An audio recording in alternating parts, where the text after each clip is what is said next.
Welcome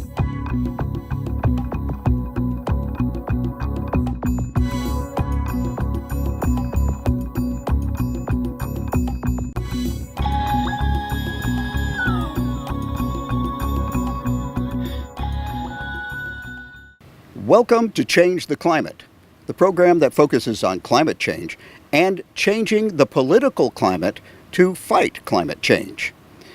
Today on this episode, I interview Alan Hardcastle, a founding member of Olympia CCL, who recently returned from the Citizens Climate Lobby Conference in Washington, D.C. And I have a conversation with Don Krug, an environmental economist and also a member of Olympia CCL. And I asked him, what is a carbon exchange program? Well, I think it's important first to talk a little bit about why we need a tax or we need some sort of government intervention. This is the type of problem, all environmental protection issues are like this, where business and industry really don't have a financial incentive, at least in the short term, to, let's say, do the right thing, because it costs them money in the short term. So given that, this is the type of issue where the government needs to intervene. The traditional interventions on environmental protection were something often called command and control. People may have heard that term before. And that basically is like an edict. Basically says company A, firm A, you can emit X amount. And B, you can emit Y amount. And that was the traditional approach. However, that approach doesn't take advantage of the market because there are certain ways that you can incentivize, let's call it good behavior, in the market. So the earliest incarnation, I guess you could call it, was something called cap and trade. And cap and trade basically, in cap and trade, you can control the amount of emissions. And basically you either give away or sell these permits to emitters that allow them to emit a certain amount of carbon or other greenhouse gases. The market is utilized by allowing the companies to actually trade. They call it trade, but it's really sell these permits to each other. And the idea being that a company that can actually abate pollution cheaper will actually sell their permits to a company that can't.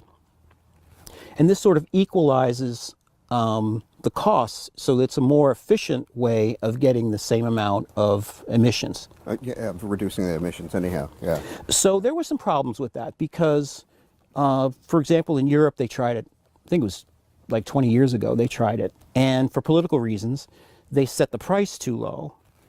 And what happened was the value of a permit dropped to practically zero, and the whole system just broke down. Not that the permit system in particular was a problem, it was more that politically they were too lenient. So I think the more popular approach now is actually a carbon tax. One thing I should mention about that's a positive about the cap and trade. The cap and trade actually does, you can actually determine the exact amount of emissions that you want. But in doing so, you're not controlling the price at all. So the price of these permits starts going up and down. It can be quite erratic. And that's really hard on business because businesses need to think long term in terms of these types of investments for things like ways to shift away from carbon to carbon free. So the carbon tax, in this case, the price is fixed, but what you can't do is you can't actually fix the emissions. But economists can do their sort of magic, if you want to call it that, and they can actually determine what will likely happen if you set the carbon price at a certain price per ton. and they can actually sort of run their models and say, okay, if the price per ton is $20 to start, then emissions will decrease by this much. Yeah, according to the bottom line of that industry, whatever they're Right, and they can afford. yes, and they still have, so you don't have that trading going on, but you still have the sort of incentives, so that once that price, you push that price up higher and higher, then more and more companies will look and basically say, hey, you know what, it's worth it for us to actually make the investment now to move away from carbon. Right. So they'll do that. So you have a similar political issue here, which is that if you either price it too low, or if you allow too many exemptions, then you're not going to get the emissions reductions. Right. Yeah.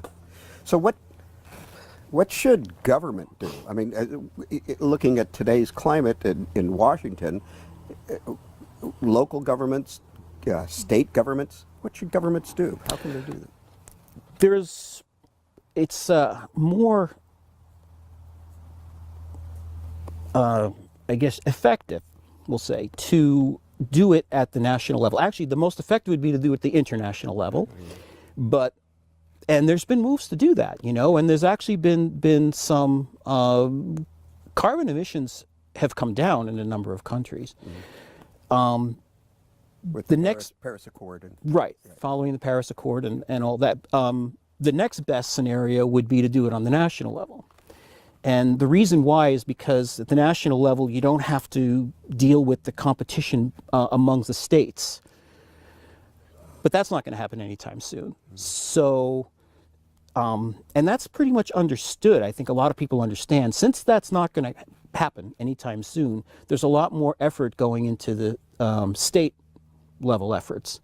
And states can still manage to set up some very effective programs. They need to deal with the imports and exports, for example, of energy and fossil fuels. And there's ways of dealing with that. In fact, the initiative in front of the voters this year will actually do that. So this is part of the design of the actual bill, law, whatever the movement is. Yeah. How would you design that to effectively have a good working tax or fee? Well, I'd say the general approach is that if you have a company in your state, in our state, that is producing something, and it's selling it out of state, you can give them an exemption from the fee. In that way, they are competitive with what's happening in other states. The downside of that is, of course, is now you have more emissions when you do that. But that's one way of doing that. And the same thing with the imports. You can also impose the tax on the imports, so that way the firms in state aren't at a disadvantage. Right. And yeah, I know this when you gave me your notes. You mentioned the Commerce Clause and how that might run afoul of that, the Washington. And could you explain that a little bit more? Well, at a national level, you would impose a tax on all firms. If you had any exemptions, it would probably be certain types of industries, but not like specific to places. So you would basically there'd be a level playing field for all of the industries within the country. Mm-hmm. So that's a lot easier to deal with than at the state level, because once the state level has to start worrying about imports coming in and out of the state, it's limiting the coverage of the tax. Yeah, and they could always come afoul of the commerce law, and then they could maybe sue or change what they want to do. Exactly. So we need to be very careful how we draft that legislation. Yeah. What do you think about the Citizens Climate Lobby's fee and dividend idea? Do you think that's a workable one? Would that?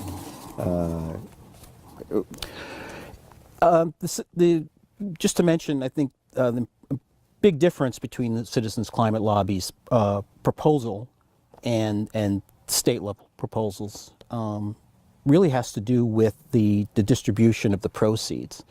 So the Citizens Climate Lobby proposal would distribute the proceeds to individuals, basically as a monthly dividend. So that means there would be no industry exemptions, and there wouldn't be additional assistance to, for example, the poor, or you wouldn't have things like assistance for people losing their jobs, which our state initiative actually has provisions for that. First time I saw it, the first question I had about it had to do with whether or not, if you're just basically giving the same dividend to everyone, are poorer people more affected by a carbon tax than richer people? And because I really seemed to me that they would be. Mm-hmm. But I looked at the literature. They had, Citizens Climate Lobby actually had a report done on this issue. And more recently, MIT just released a series of reports, and they also have a report on this issue. And in both cases, they say that it's actually a progressive tax, so that the wealthier would actually pay more tax because they consume more. Mm-hmm. Personally, I think that there's a need for to get the information out there, because I think a lot of people might think like me, which is the first thing I thought of was, well, poorer people often have vehicles that are older and aren't as energy efficient, mm-hmm. or they might live long distances from their work, mm-hmm. and they have to basically consume more gasoline.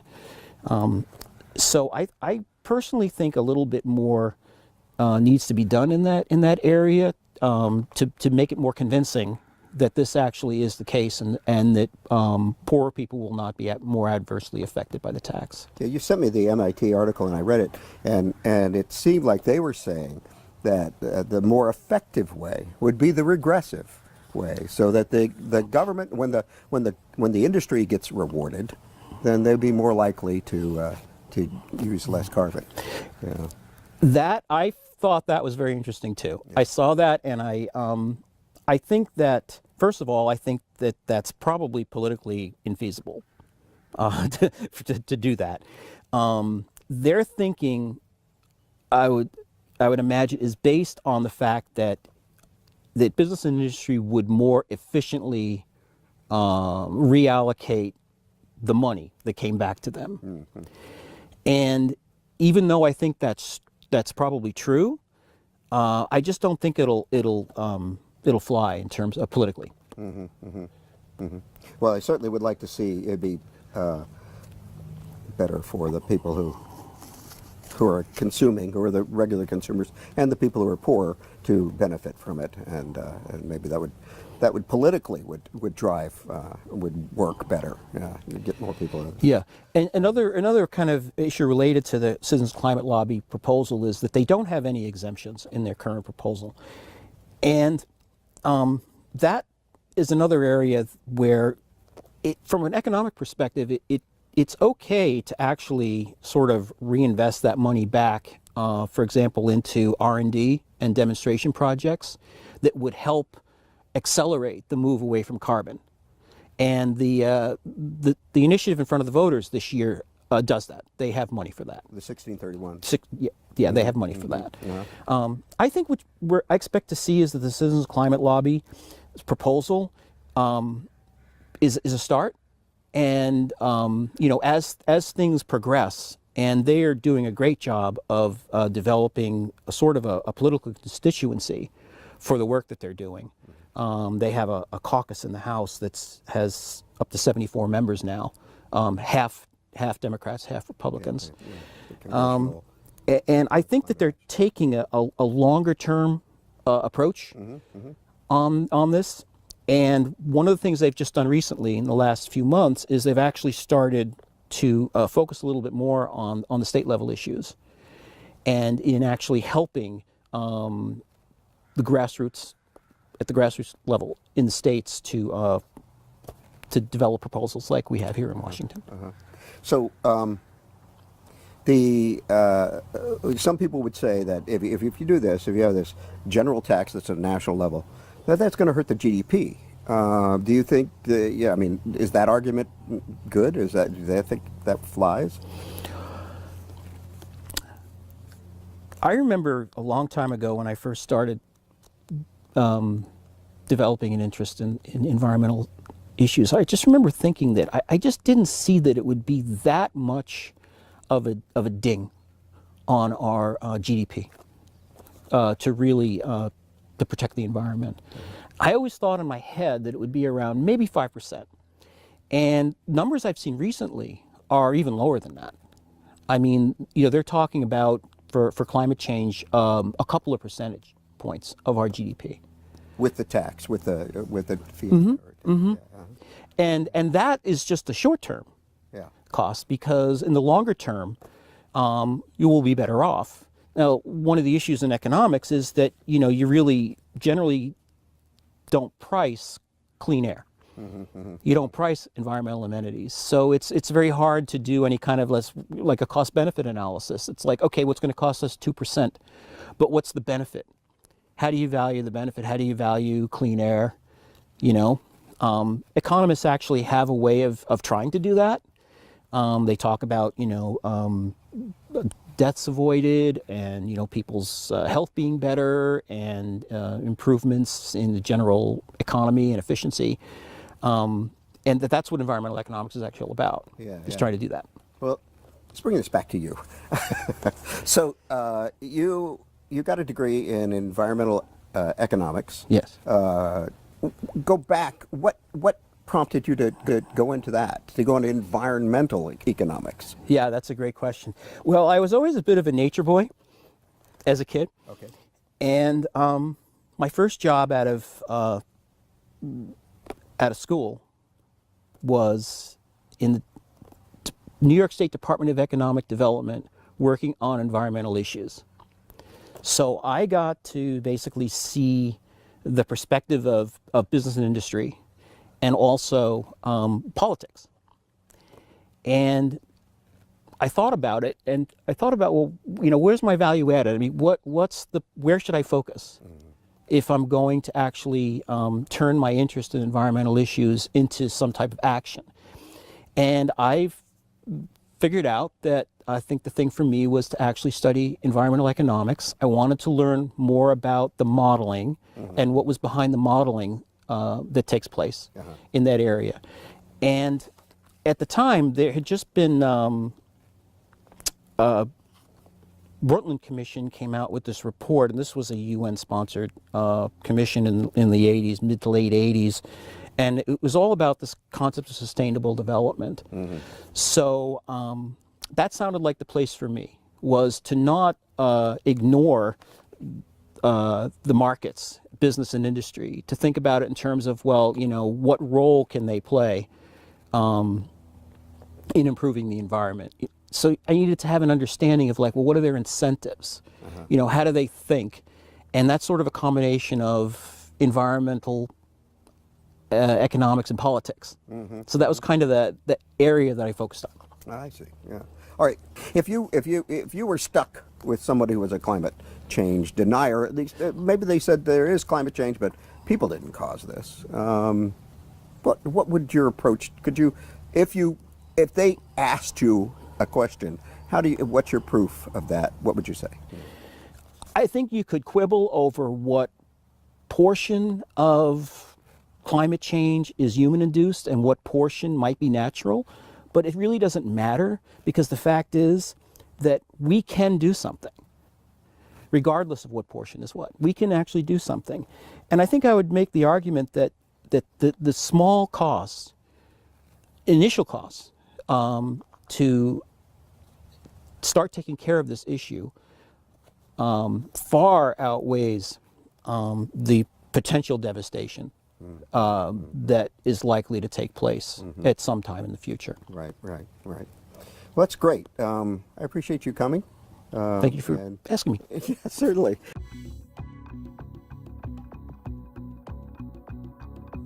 On June 12, 2018, Alan Hardcastle, a founder of the Olympia chapter of Citizens Climate Lobby, joined other climate activists at the 9th Annual Citizens Climate Lobby Conference in Washington, D.C. It turns out that this meeting was the largest attended meeting ever.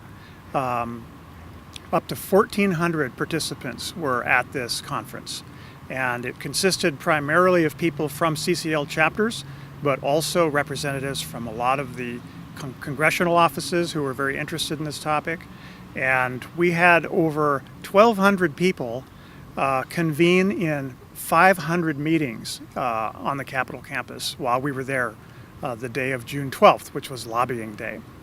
In the days leading up to that, however, there was a number of workshops, speakers, and resources that were provided to us for the purpose of taking action. By action, I mean really actively lobbying our members of Congress so they pay greater attention, so they see that we're serious and we're very intent about them taking action, and to urge them in the strongest way to support our carbon fee and dividend approach. This year, the conference theme was primarily about promoting bipartisan action. And the reason for that is we've recognized that no matter who's in charge, whether it's Republicans or Democrats or other parties, bipartisan action is the only thing that will ensure that whatever gets put in place remains in place. So for a carbon fee and dividend approach, it really depends upon bipartisan action and support at every level. So that was the theme of the conference this year. And as we set out to talk with our members of Congress, that was the theme we hit first and several times during our conversations with members of Congress, and especially with their staffs, who have a lot to do with how that message gets shaped and how high a priority it is on the member of Congress's agenda.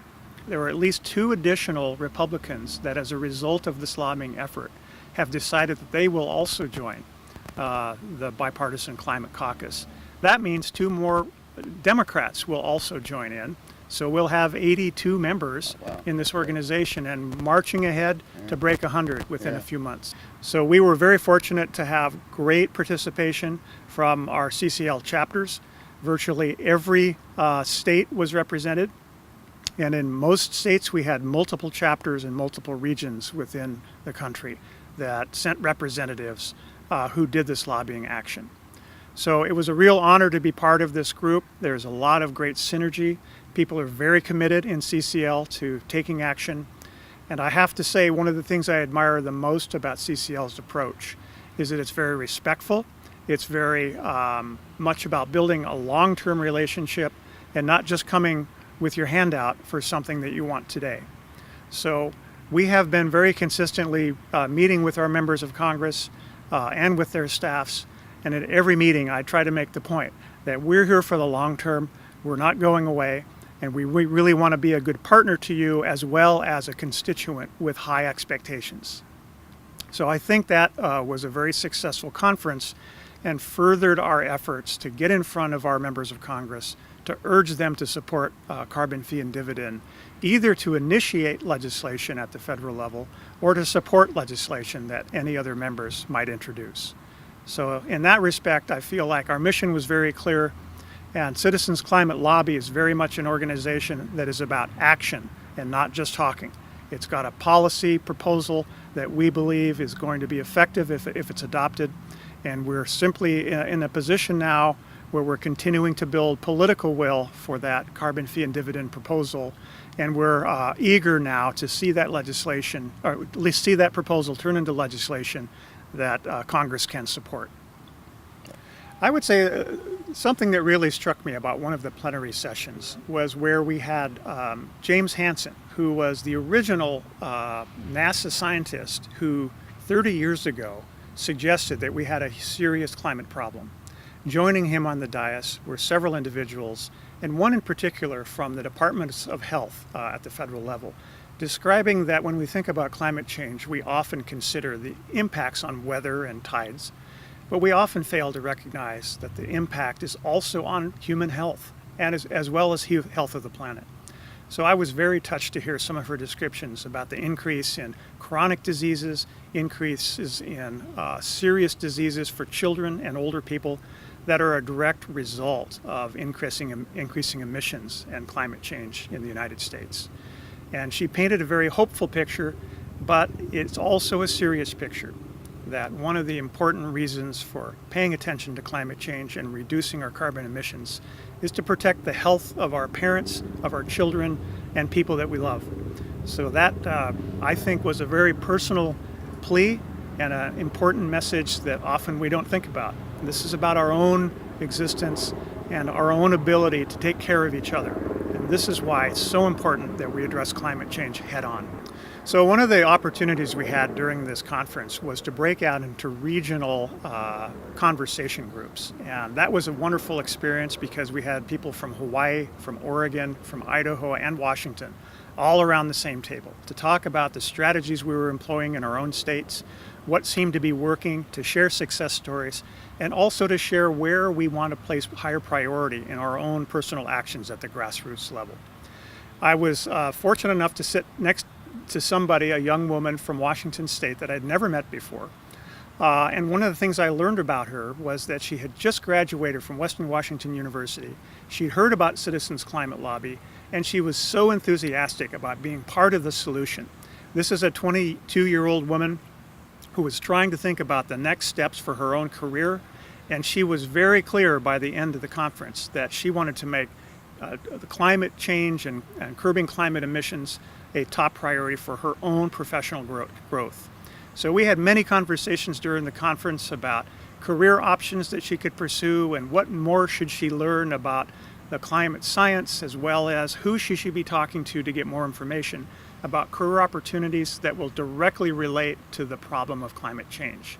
So I was feeling very honored to get to know this person and to provide whatever mentoring and support that I could. And I just feel like there are a lot of younger people coming up behind us that know this is an important issue and want to make a difference. So that was a wonderful, unexpected experience that I'd had during the conference. One of the things that struck me was walking to the Capitol building in Washington, D.C. from several blocks away to join in a group photo by all of the CCL participants at this conference. Imagine this, on the steps of the Capitol building, 1,400 people assembled with a single unified goal of promoting a carbon fee and dividend proposal to help stem emissions and to help improve the quality of life for all Americans. That was a heart-rendering experience to see so many people join together for that single purpose of making a difference. And I'll never forget that because the sun was shining bright. The Capitol building, if you've seen it, is a gleaming, whitish, beautiful color.